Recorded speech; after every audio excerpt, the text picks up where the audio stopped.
Today, many Americans are asking, indeed, I asked myself, how could this happen? How could this happen in a country we helped liberate, in a city we helped save from destruction?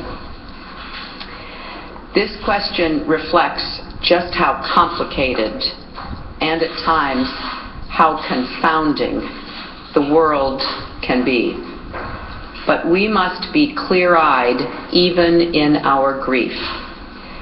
This was an attack by a small and savage group, not the people or government of Libya. Secretary of State Hillary Clinton today pledging that the attack on the U.S. consulate in Benghazi would not be the end of America's relationship with Libya. She also described it as a concerted attack by a small group, not something representative of Libya as a nation. Joining us now live from Cairo in Egypt is Richard Engel, NBC's chief foreign correspondent, who I'm hoping will forgive me for keeping him up once again into another very, very late night. Thanks, Richard. No, it's my pleasure, and this is an important night. And by the way, I think she's right. The people in Libya are overwhelmingly pro-American. They are overwhelmingly supportive of the U.S. mission. They actually went out and protested today in favor of the United States and had a big "I'm sorry" rally. But the problem is, no one is really in charge of Libya, even now. There are many militia groups. There are many, we call them Al-Qaeda groups. Some of them are truly Al-Qaeda, like the followers of Abu Yahya al-Libi, and some of them are not really Al-Qaeda, but they follow the same ideology. And there are hundreds of these groups, and they are still armed, and they are still able to carry out these kind of attacks. And one of these groups, which the U.S. is now hunting for with drones and with Libyan support, was responsible for carrying out this attack. Not like the incident, as you rightly pointed out, that is still ongoing here in Egypt, by the way. Well, let me ask you about that in terms of what's ongoing right now in Egypt. We have seen images tonight, live images tonight, of crowds in the street outside the Cairo embassy. From what you know happened there yesterday, are you anticipating that these might escalate even from what we have already seen? Can you tell us what's going on right now in Cairo and what it feels like there? I don't get the feeling that you're going to have more Egyptians try and climb over the fence and climb over the wall into the U.S. Embassy. What you saw tonight were Egyptian security forces trying to push back demonstrators and to try and put up a defensive barrier, some barbed wire around the perimeter of the U.S. Embassy. They threw some tear gas in. The demonstrators came back. They threw stones.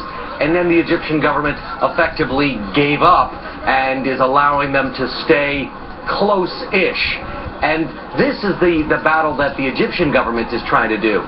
It wants to sort of butter both sides of the bread here. It wants to keep the U.S.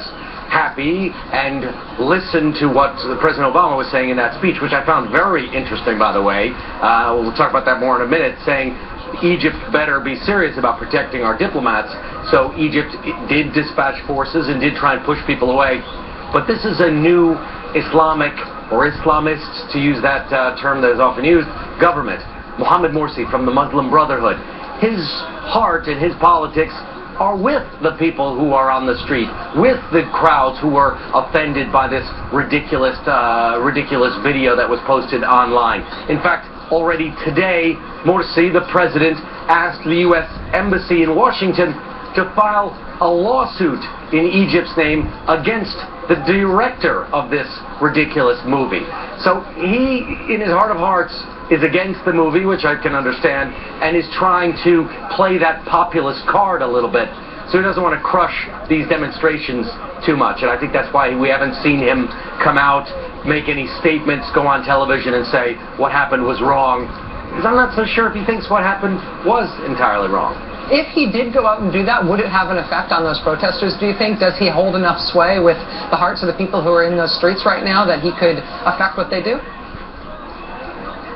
He doesn't want to go out and say, what you're doing is wrong, because the people who are out on the street think they're out on the street defending with their bodies and with stones and their ability to climb over walls the reputation of the Muslim prophet Muhammad.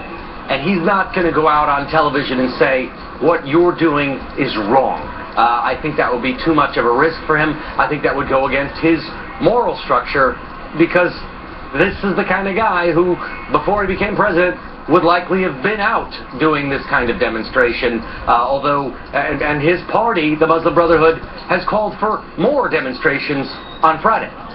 Richard, last question on the issue in terms of the U.S. security response here. We're seeing a fast team of Marines, about 50 Marines, being deployed to go guard the U.S. Embassy in Tripoli, in the capital of Libya. We're seeing them discussing the fact that there are drones in Libya, although we don't necessarily believe the drones ever left Libya under their surveillance role after the toppling of Gaddafi. Do you think in Egypt that it's possible that the U.S. has to consider fortifying security around the embassy with further Marines there? And do you think that what's being sent to Libya may actually end up in something looking like a military engagement there of any kind, or do you think that's essentially going to stay a defensive posture?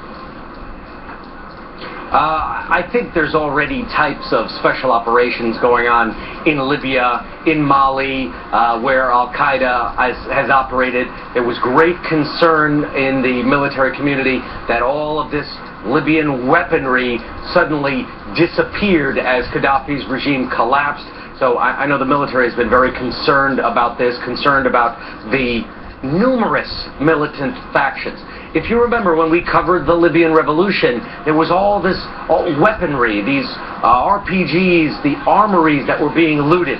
Well, when the regime fell, a lot of that weaponry just disappeared, and the rebels never disarmed. There was no weapons collection program, so the country stayed militarized, if you will, and there's a central government that tries to organize picking up the trash, but there are still all of these factions, and some of these factions are very hardline, and one of them decided to take on the consulate and burn it down and kill the U.S. ambassador. And I think now the U.S. is trying to look for them, certainly. They'll have more Marines on the ground as a temporary fix to protect the extra personnel crammed into the embassy in Tripoli. And they're going to be using the other factions who are clearly embarrassed by what happened and don't like these hardline militants to find them. I think their success rate will probably be pretty good if they have eyes in the air and they have a lot of goodwill on the ground from other groups. Going back to your question, please. In Egypt, I don't know if they can necessarily or would need to necessarily reinforce the embassy here. It is like a castle itself. Egypt has plenty of men in uniform that it could send. The question, I think, what was most surprising about that interview with Telemundo was when the president said that he's not sure if Egypt anymore is an ally. He said it's certainly not an enemy. That is so different than under Mubarak, when Egypt was the cornerstone of U.S. relations with the Arab world. Richard Engel, NBC's chief foreign correspondent.